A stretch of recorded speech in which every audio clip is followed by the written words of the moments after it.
Thanks, Ceann Comhairle. I think we do, when we're discussing this, have to go back to the beginning and look at how we got to where we are today with the bill before we look at some of the provisions. And it is the case that a number of years ago the government decided that they wanted to introduce a national ID card.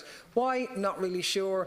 War on terror was bit in vogue there, general desire for mass surveillance and all that, all was in the background, able to make a kind of a quick buck. But in any case, it wasn't clear, but the desire was there. But obviously when it was beaten back in the UK, I think they realised that this is a kind of a deeply creepy concept which a lot of people object to. So you weren't going to get an ID card in that way. Even the Tories actually found it reprehensible, so there you are. But instead of being upfront and calling it an ID card and introducing it to the population, what we had was a backdoor version of that, and introducing it via the most vulnerable in society and calling it a public services card.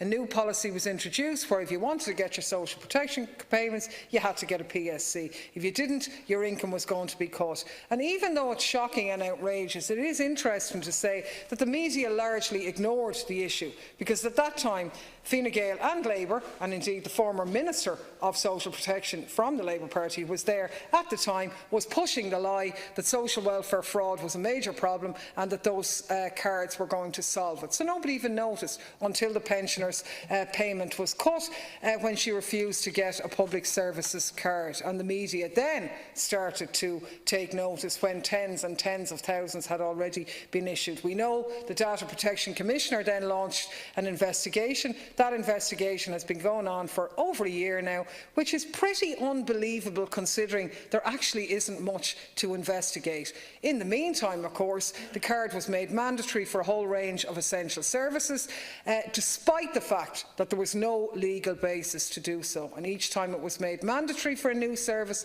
the policy was reversed. So this debacle has been going on in the background. In September, just gone, a draft of the Data Protection Commissioner's investigation report was leaked. Essentially what it says was that there might have been a legal basis in the Social Welfare Consolidation Act 05 for the card to be used for social welfare services, but there was no legal basis for forcing people to get one to access anything else outside the Department of Social Protection. So it's probably not that surprising then that just a few short weeks later we're standing here debating a bill that's intended to provide just such a legal basis for the public services card to be used across a bunch of different departments. A cynical person might think that the DPC's investigation was actually deliberately delayed to give the government time to get the bill into the House, but there you are. 20 million has been spent on it so far, and the government really has been prepared to flout the law. Now, like Deputy Wallace in dealing with the bill before us, I'd like to